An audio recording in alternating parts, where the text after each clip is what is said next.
I stated emphatically that I helped Thomas Hyde in his merciful suicide. I supplied the van, which was my personal van. I supplied the gas. I supplied the tubing and the mask and all necessary equipment. I put the mask over on Mr. Hyde's face. I turned on the gas on the main valve on the tank. I instructed him then if he was sure, then all he had to do was move his left forearm a bit and pull. He then pulled the string and the clip came off the tubing. He then went on and died.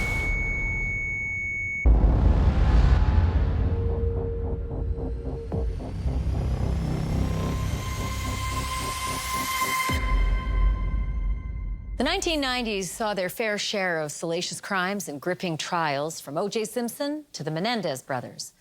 Tucked into that decade was a series of trials that raised tough questions about the right to die. At the center of the conversation was a quirky pathologist from Michigan named Jack Kevorkian, a man who would earn the dubious moniker Dr. Death. Over the course of that decade, Kevorkian assisted over 130 sick and terminally ill patients in their requests to end their lives. By doing so, he challenged the courts, the legislature, and society as a whole to debate the issue of physician-assisted suicide and legal euthanasia. Kevorkian and his flamboyant defense attorney, Jeffrey Feiger, became fixtures in the media as they battled through a series of trials in which they repeatedly defeated Michigan prosecutors who were dead set on putting Dr. Death behind bars. If you asked anybody in the United States, name famous people from the state of Michigan. Henry Ford invented the car. President Gerald Ford, Madonna, Bob Seger, Kid Rock, and Dr. Death, Dr. Jack Kevorkian. The governor of Michigan in the 1990s, John Engler, saw that Michigan was in the headlines internationally every 2 weeks, courtesy of Dr. Kevorkian. Wasn't the kind of publicity that we wanted to get for the great state of Michigan. Jack Kevorkian was, by training, a pathologist. He was always sort of a renegade. He was always sort of a lone wolf. Very bright, very brilliant, quirky. Didn't really fit anybody's paradigm. Jack Kevorkian is a figure in the history of bioethics, and every conversation that we have, particularly around end-of-life care and physician-assisted suicide, maybe invokes him in one way or another. When Jack Kevorkian started his suicide crusade, it was intended to put this on the radar of the United States and of the world. He thought he was providing a much-needed, valuable service. Society, the system, the courts, law enforcement looked at him as this guy's out of control. He must be stopped. And so it became, for years, this game of cat and mouse, with Dr. Death a couple of steps ahead for years. We're going to see if a jury of our peers will buy the prosecutor's argument that there was a secret, unwritten crime. Jeffrey Feiger, his attorney, for all his faults, all his flamboyance, genuinely cared about Kevorkian. I would say he loved Kevorkian. Feiger defended him for free. He gave him a house to live in. He wasn't just a client, and he wasn't just a friend. I loved him in the manner in which you could love Jack Kevorkian. He wasn't always easy to get along with. He was amazingly not just bright, but he was right. He was absolutely right. Dr. Jack Kevorkian made Jeff Feiger. Jeff Feiger made Dr. Kevorkian. When he spoke, he became very strident, and the way he would be portrayed invariably was that this man was a loose cannon. During the approximately 10 years that I represented him, I would say that I did about 90% of the speaking. I think it's significant, and I think it's apropos that Thomas Hyde died in a beautiful park setting in Belle Isle. You will hear testimony, ladies and gentlemen, and evidence presented in this case that will persuade you that before August the 4th of last year, the defendant, Jack Kevorkian, did in fact know Thomas Hyde, a young man who was suffering from what's known as Lou Gehrig's disease. The Thomas Hyde trial was the first trial. It was in Wayne County, Michigan, and it was much less of a circus than the other trials. And what will unfold during the course of this trial will show you that on the morning of August 4th, 1993, the defendant, Jack Kevorkian, picked up Thomas Hyde, and the purpose of that trip to Belle Isle was for Thomas Hyde to die. The world's attention is focused on what we are doing here. It's been said that there has been more attention placed in this trial than any trial that is presently pending or perhaps ever has pending in the world.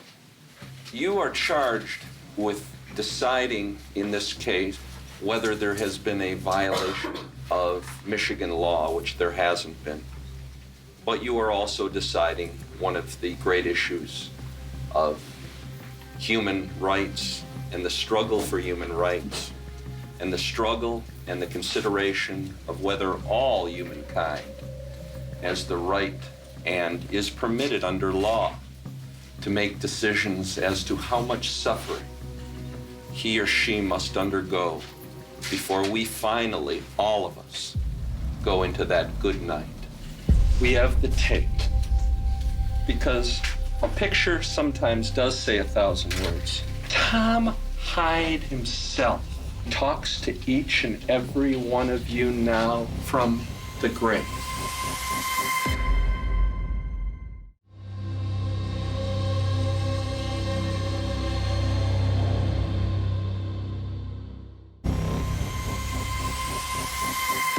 Jack Kevorkian had been on law enforcement's radar long before he ever appeared as a defendant in a courtroom. When he first started his crusade back in the early 1990s, there was no law on the books that made physician-assisted suicide a crime.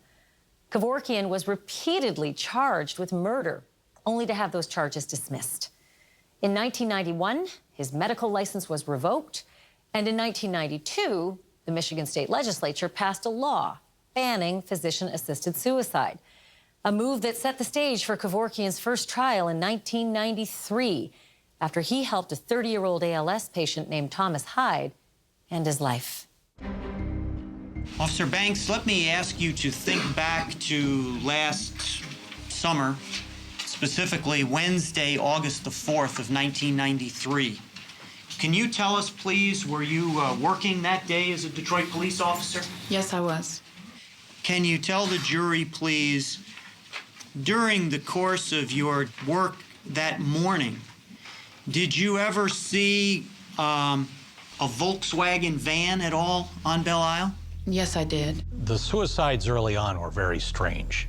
He would pick up the patient, he would assist them with their own suicide in his own rickety old Volkswagen bus, and then drive the bus somewhere or leave it where they did it, parked, and somebody would eventually find the patient who had died and trace it back to him.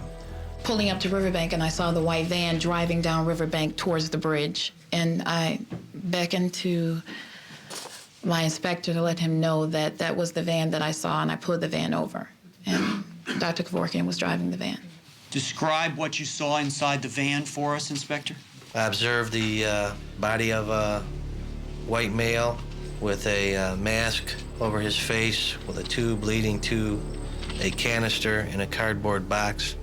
Thomas Hyde was one of the patients who I knew the best.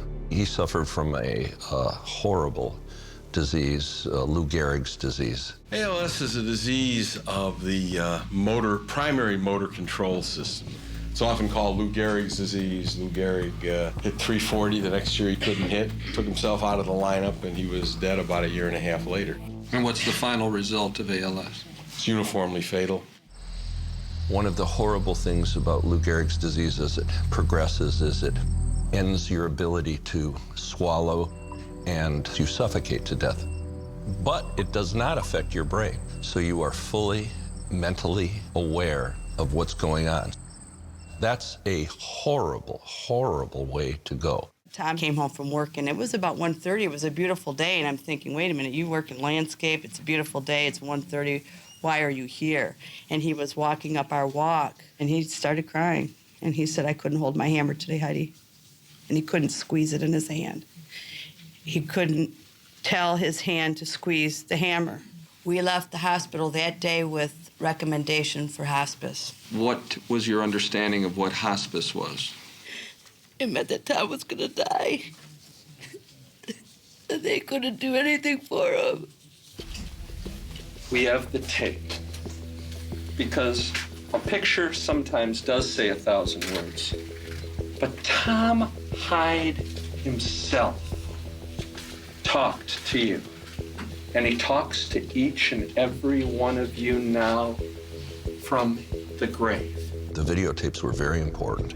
Kevorkian knew that from the very beginning, and it was an essential part of our cases because it indicated to the jury that nobody was manipulating the patients. They were trying to portray Kevorkian as this, maniacal, megalomaniac person who was killing people, and against their will. The videos really put an end to that. So you had irrefutable evidence. First of all, has anyone that you know of, Heidi, anybody in this room, any relative of yours, ever tried to talk you into doing this? Is it your choice entirely? Absolutely? Mine? His idea. The two criteria that people normally look towards when they want to think about the conditions under which physician-assisted suicide is ethical are situations where conditions are terminal, meaning people will not recover from them, or when they bring about severe pain. What we talk about less, but probably should talk about more, is the idea of loss of control, the idea of high levels of dependency that a person might experience as a result of their illness. And I think ALS has several of those different features. Do you think Tom wanted to commit suicide? No, I know he did not want it. It's not a thought. I know he did not want to commit suicide. Did he commit suicide? Not in my eyes. What did he do? He ended his suffering. Did you ever feel that Dr. Kevorkian had ever done him any harm? Dr. Kevorkian was the only person that was willing to help him. He was the only person that could help him. A lot of doctors have told me that when they have a terminally ill patient in bed and they have the controller of that morphine and they're told, if you're feeling pain, once, twice. If you hit that thing too many times, it's fatal. Now, is that physician-assisted suicide? There's a long-standing ethical precept called the doctrine of double effect, and it's still part of the AMA Code of Ethics today. Under the theory of double effect, the intention is to relieve the pain, and the latent consequence is the hastening of their death. And so long as that wasn't what was intended, then you're sort of on morally solid ground there, according to the AMA. He's a free spirit trapped in this body. Tom is suffering so, and it's only a body. Right. His soul will be free. Right. What is your verdict as to the Dr. Jack guilty or not guilty of suicide assisting? We, the jury, find the defendant, Jack Kevorkian, not guilty of assisted suicide. There's very few people who wouldn't have said to themselves, if I was in that situation, I want Jack Kevorkian to be there for me.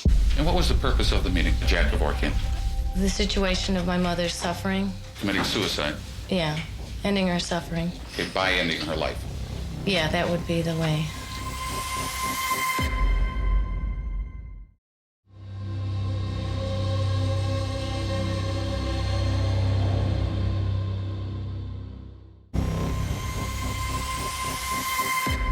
After defeating the Wayne County prosecutor in 1994, Dr. Jack Kevorkian and his lawyer, Jeffrey Feiger, soon found themselves in court again, this time facing off against the Oakland County prosecutor's team with Richard Thompson at the helm.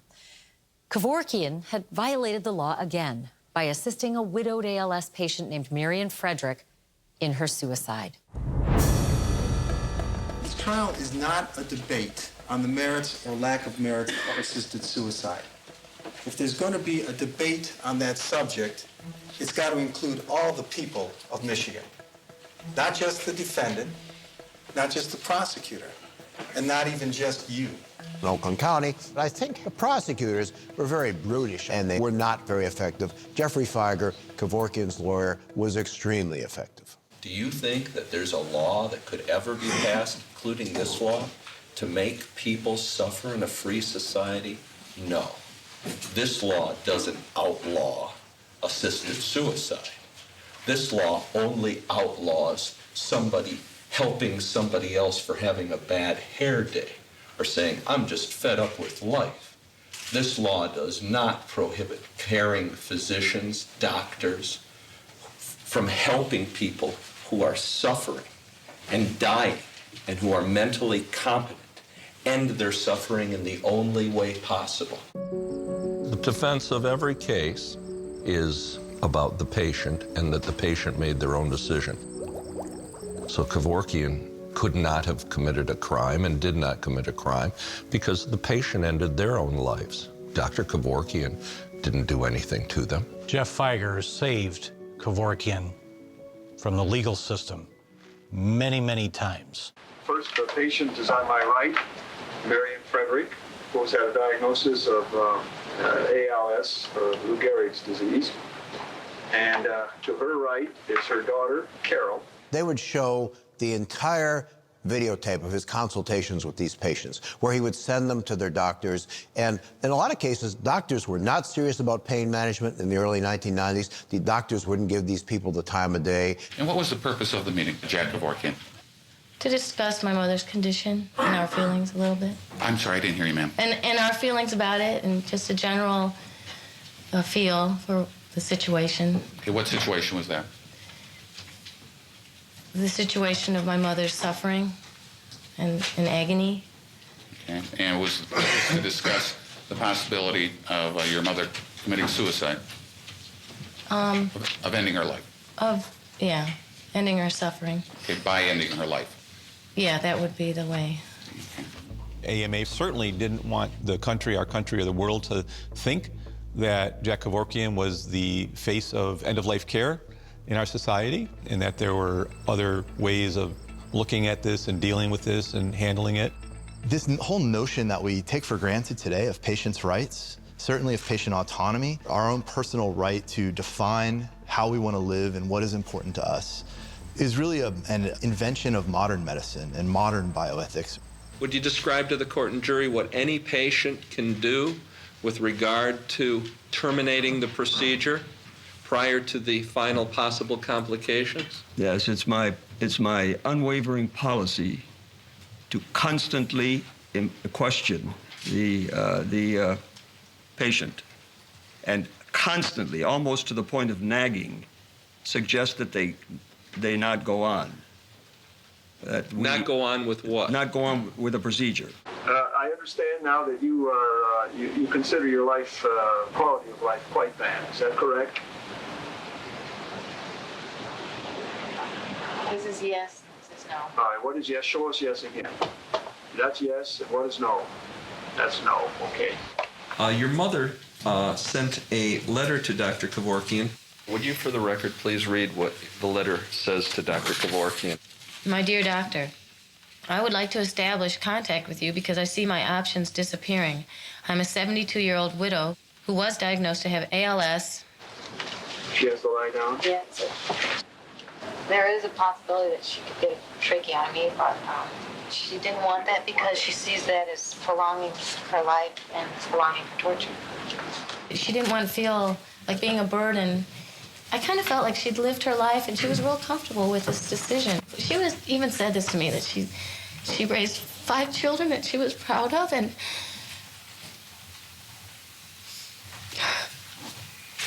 does anyone have any doubt about her the firmness of her decision? No. No. Have you ever desired that a patient die? Never. Within the framework of what you can make available to a patient, what's your desire? My desire is to aid this suffering human being as I would any suffering entity. There's a place in medicine for the alleviation of suffering, even when it involves the end of life, like we do it for our animals. If you're intellectually honest, you can't say that it's beneficent, meaning that you're showing kindness towards your pets and not provide that same beneficence to your fellow human beings. That was Kevorkian. When I wince at the suffering, I must do something.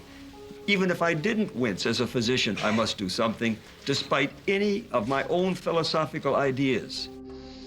My desire would be to see a patient pull the clip and then take off the mask. I'd actually instruct him to do that. Remember, you can take the mask off at the last instant. Even when you're getting drowsy, tear it off. They never do. They don't even think of doing it.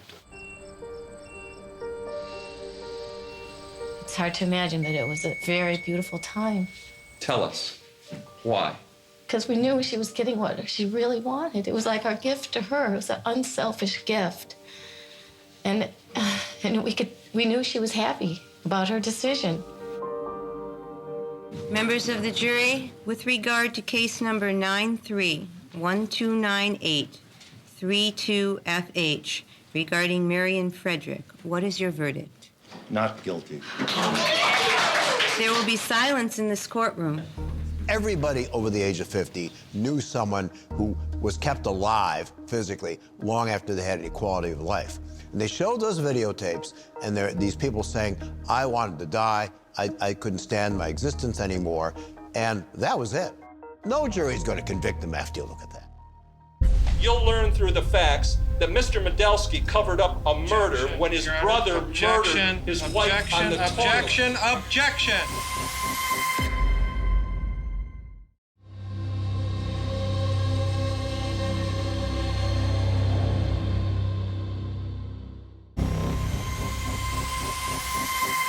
Dr. Jack Kevorkian and his attorney Jeffrey Feiger spent much of the 1990s in and out of courtrooms. They were fighting a never-ending barrage of criminal complaints in their quest to legitimize the concept of physician-assisted suicide in the U.S. In 1997, they were hauled into court again by the Ionia County prosecutor, this time for the death of a 54-year-old named Loretta Peabody, who was battling multiple sclerosis.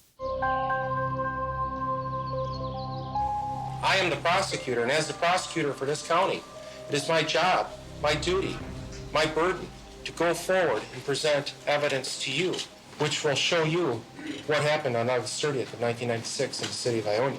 Feiger was a consummate master of psyching out the opposition. Feiger had run around bashing this prosecutor, and the trial begins. And Feiger points out the window and says, you know, I was wondering, what's that building there? The young man says, well, sir, that's the Michigan State University Agricultural Extension Station. And Feiger, oh, yes, isn't that where your mother was injected with pig semen so that you could be born? And he sits down with a beatific smile. The prosecutor is apoplectic with rage and humiliation and fear, and he has to get up and do his opening argument. Now, when we talk about the burden of proof, you're going to be asked to agree unanimously that I have proven beyond a reasonable doubt that the defendant committed the crimes of assisting in a suicide, that he committed the crime of conspiracy to assist in a suicide, that he committed the crime of unauthorized practice, in other words, practicing medicine without a license, that he conspired to practice medicine without a license. This is a case in which normally people expect that in a criminal case such as this, that someone has gone to the police or the prosecutor and said, I've been the victim of a crime. I need the help of you. This is not such a case, and that is what's unique in all the Kevorkian cases. They are solely motivated and driven by the prosecutor's office himself. The Loretta Peabody case was a very interesting case. It was very different. She had been thought to have died of natural causes, and the cops raided a hotel room where Kevorkian was counseling another patient, got the videotape, and all of a sudden, here's this tape of Loretta Peabody. And a very young prosecutor in his early 30s, the judge was a brand new judge, and they had never seen anybody like Feiger. It's almost a novel in itself. When you see you have a prosecutor who's taken the law into his own hands, who isn't acting by for the people, but is acting against the citizens of this community who he's sworn to protect. And you're going to find out that in this relentless pursuit, Mr. Medelsky and Mr. Vogt realized they didn't have a case.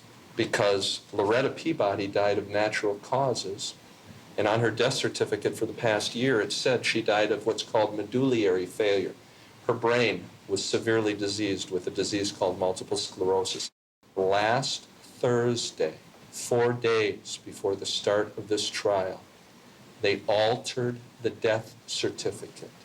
Feiger has found out the young prosecutor was very close to the sheriff. When they found the existence of the Kevorkian tape, they just went and changed this woman's death certificate, which you can't do without, proper legal authority. Now, you might ask yourself, how does a prosecutor get away with this? How do we protect Dr. Kevorkian? How do we protect this family? You're the jury. You're the conscience of this community. Obviously, people know me as the lawyer, the trial lawyer for Dr. Kevorkian, but when the truth be told, I really was his protector. Ladies and gentlemen, Dr. Kevorkian has never in life intended anybody to commit suicide. So he must prove beyond a reasonable doubt that Loretta Peabody committed suicide. She didn't. That Dr. Kevorkian did an act that no one saw and that he can't possibly prove. Nobody can prove it. This case should never have been filed. What is going on here? I'll tell you what's going on here. You'll learn through the facts that Mr. Medelsky covered up a murder when his brother murdered his wife on the toilet. Objection! There were two thoughts I had. First of all, I knew that I was Jack's protector, and I was his shield. And I had told him repeatedly, and it turned out I was right, that they would have to get through me to get him. And they never got through me. You'll see that Mr. Vogt wrote David Gorsica a letter and said, please keep these cases going against Dr. Kevorkian. That's not what... Again, here we go again, a mischaracterization of the truth. That's not even close to the truth, and if it is the truth, it's not even relevant. Judge, I have the letter right here. You can actually read it. Mr. Vogt can't claim that he's surprised by his own letter. Your Honor, we excuse the jury, please, Your Honor. We excuse the jury. Sure. In his opening argument, Feiger violates about 87 rules of what you're allowed to say, so the guy moves for a mistrial. Your Honor, with respect to the opening statement of defense counsel yesterday, it's our position that these have so tainted the ability of the people to get a fair trial that we are requesting that this court declare a mistrial. So they go into the judge's chambers, and he said to the judge, if you don't declare a mistrial with prejudice so they can't bring this case again, I'm going to ask for a special prosecutor to investigate the woman's death certificate. And Judge, when you bring in a special prosecutor, they can investigate anything that goes on in this county. And the judge looks at him, and he looks at the prosecutor and said, therefore, the prosecutor's request for mistrial is granted. That's really been a largely untold story. It was absolutely brilliant. What's a reasonable doubt? If it's not necessarily murder, and no one can define when it's not necessarily murder, that's more than reasonable doubt.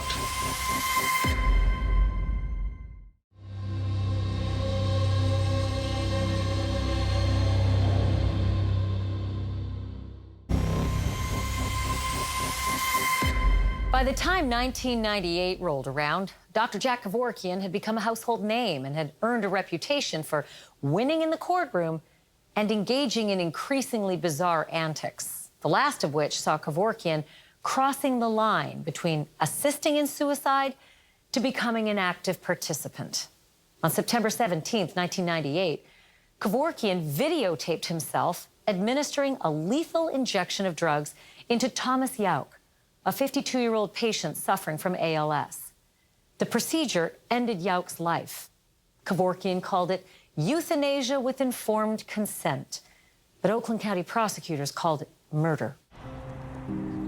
Judge, we've had an opportunity to have certain conversations with Dr. Kevorkian with regard to whether or not he wants to represent himself. He has indicated to counsel that he does want to represent himself in the trial in its entirety.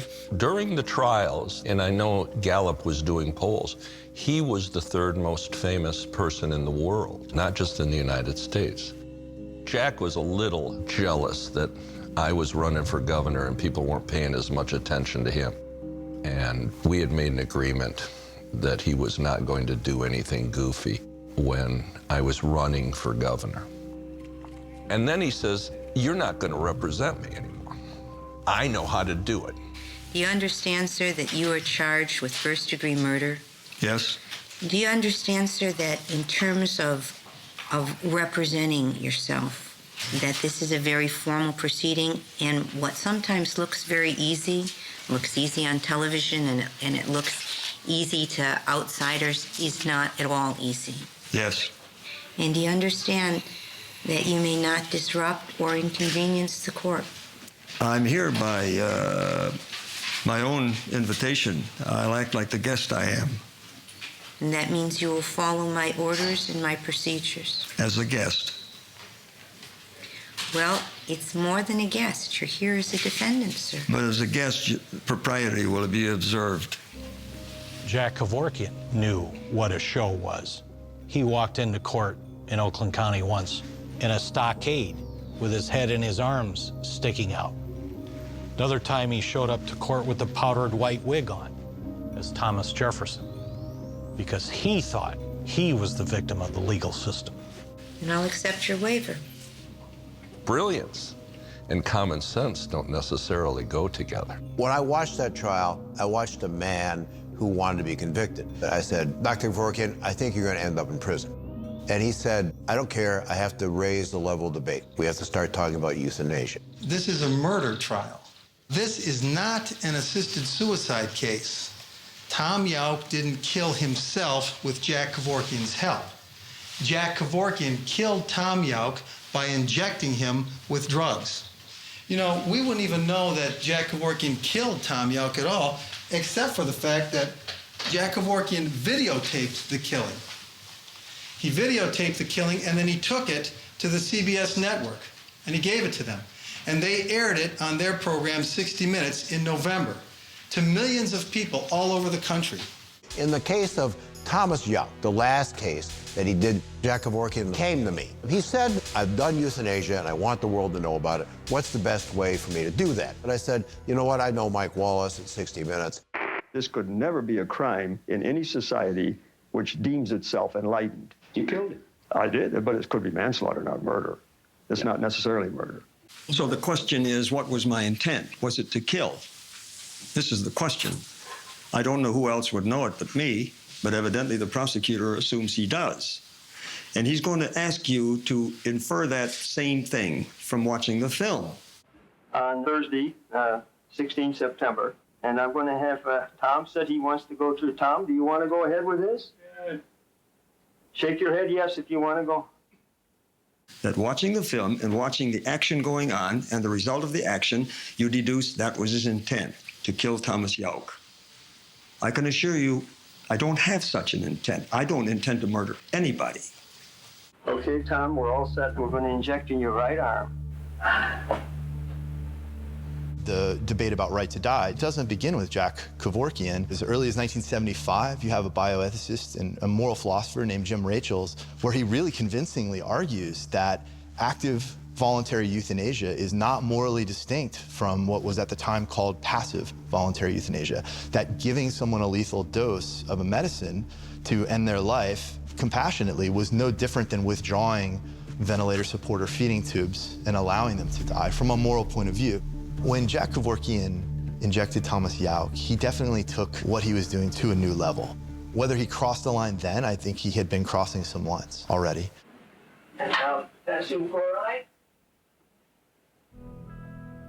Mr. Yauk, the ALS patient, he actually was enrolled with a hospice, a very good hospice. He chose, as some ALS patients do, to be tube-fed, ventilated, and he got to the point where some ALS patients get where the only muscles he could move were his eyelids. He could blink and nothing else. And so he couldn't even push the button on Dr. Kevorkian's suicide machine, right? Being enrolled in hospice, he could have, or have his family, call the hospice doctor, have him come to the home, medicate him for comfort, and turn off his ventilator. That's the route he could have gone. And then one thing I don't know is why he chose to call Dr. Kevorkian rather than his hospice doctor. The outcome would have been the same. Did Tom know that you were making, in effect, an example of him? Yes. He did? Yes. And I sensed some reluctance in him. I did. because he thought he was getting assisted suicide. That's right. And actually, this is better than assisted suicide. I explained that to him. It's better control. And I think that he got very wrapped up in the war that he felt like he was fighting. I think he, in some ways, became a victim of his own momentum in terms of his cause. I mean, he became quite zealous, and I think that that partly propelled him along. And those who say that Jack Kevorkian, Dr. Death, is a fanatic? Zealot. The manner of death was homicide. Is that correct? That's correct, sir. Is homicide always murder? No, sir. When is it not murder? Well, objection. That's a legal question. It calls for a legal conclusion. I object. But he answered as though he knew that it's sometimes not murder. Part of the problem we have here is the distinction between arguing law and arguing facts. And the law in Michigan is very clear about consent and euthanasia, and I know that you disagree with that. And I know that that's what you want to talk to the jury about. And I'm indicating to you that you can't do that because the argument of law goes to the court and then to the appellate courts. And the argument of facts, and only the argument of facts, goes to the jury. I know how to do this, that, and the other thing, because he was the master strategist. He decided he knew more than me, and he had seen me try cases for 10 years, so why did he need me anymore? He was going to get up and read quotations from Cicero and other classical philosophers. The judge said, you can't do that. He said, oh, I rest my case. What's a reasonable doubt? If it's not necessarily murder, and no one can define when it's not necessarily murder, that's more than reasonable doubt. At least I think it is. And I think any reasonable person would think it is. When you can't even define when it's not necessarily murder, it's a murky situation. He approached the jury box and kind of harangued them, and when he was mad, he was kind of a fearsome figure. He stuck out his bony finger and said, do I look like a mass murderer to you? Well, yes, he sort of did in that moment. It doesn't make any difference that Tom Yelp gave his consent. And euthanasia, or so-called mercy killing, is not a justified kind of killing. Not in this state, not anywhere. And he's saying, now let's have a decision. And we're not going to decide with all the people of this state. We're going to bring it into a courtroom. We're going to force this into a courtroom, and we're going to have 12 people decide it. It's not going to be voted on by all the people, like in a democracy. It's going to be decided by 12 people. Members of the jury, remember, you've taken an oath to return a true and a just verdict based only on the evidence in my instructions on the law. You must not let sympathy or prejudice influence your decision. Members of the jury, it's my understanding from your note that you've reached a verdict.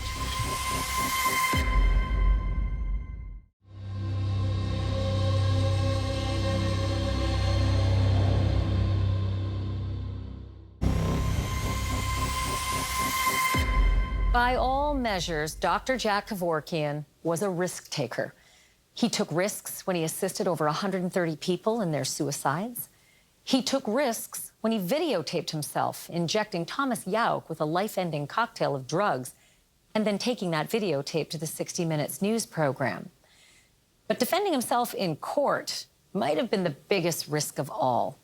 There's an old adage, he who represents himself has a fool for a client. The question is, would that apply to Jack Kevorkian? May be seated. The jury has indicated that they've reached a verdict. The jury took some time, and the prosecutor said, if he pleads guilty to manslaughter, they'll be fine. And Kevorkian said, no.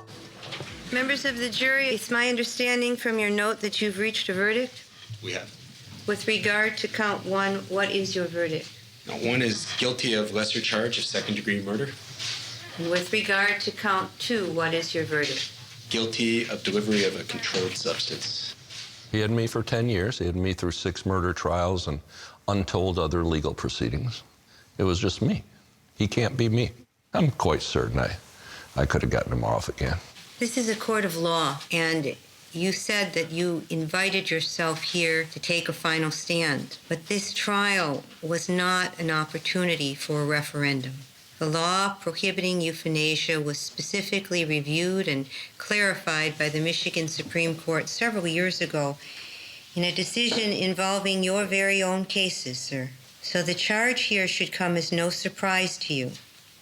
You invited yourself to the wrong forum. And you had the audacity to go on national television, show the world what you did, and dare the legal system to stop you. Well, sir, consider yourself stopped. And considering the circumstances of this case, it will be the sentence of this court that you spend from 10 to 25 years with the Michigan Department of Corrections. The legislature tried several times to try to box him in and take him out of business, if you will. They eventually did. They passed a law, which was second-degree murder, for a physician to assist in a suicide. That's ultimately what sent Jack Kevorkian to prison. We all knew he was going to be released early because he had his own terminal health issues, so he was granted a compassionate release early. We all wanted to be there when he was released from prison. When he walked out of prison, he got into one car. That was Mike Wallace in 60 Minutes, while the rest of us just watched it go. Ultimate present-day benefit of what Kevorkian and I did is hospice. It's changed significantly. In the old days, to get hospice was very hard, and they limited the amount of drugs that you got. Nowadays, because of Kevorkian, they've opened the floodgates. You can get as much morphine as you want, and you can go as quickly or as slowly as you want to go. The question of whether we would be where we are without the antics and the flamboyance of Jack Kevorkian is sort of the million-dollar question. I think there's no doubt that what he did and the way he did it put it in the national spotlight in a way that it would not have been otherwise. But I think that there were plenty of people who agreed with him in principle and just weren't sure that he was going about it the best way.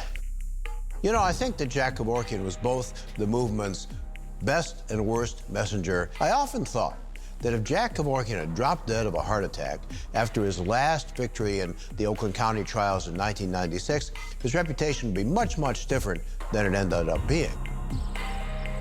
We still, as a people, are squeamish about death. We have never addressed death because we all know, of course, everybody else is going to die, but not me. Or when I die, it's going to be with my head on the pillow and the bluebird singing, probably not. Kevorkian forced us to ask a lot of questions about death that we haven't really answered. His legacy is unquestionable. In 100 years, he will be remembered as a beneficent, wise physician who protected the inalienable right of patients to make decisions at the end of their life about their suffering. And I don't care if the medical profession as exists today would poo-poo that. It ain't true. You'll be forgotten in 100 years. He won't. After serving 8 years in prison, Dr. Jack Kevorkian was released on June 1st, 2007. One of the conditions of his early parole was that he would not participate in any other suicides. This was an agreement that he honored. In 2008, he ran for Congress as an independent, gaining over 2% of the vote. But he died in 2011 of natural causes at the age of 83. I'm Ashley Banfield. Thanks for watching.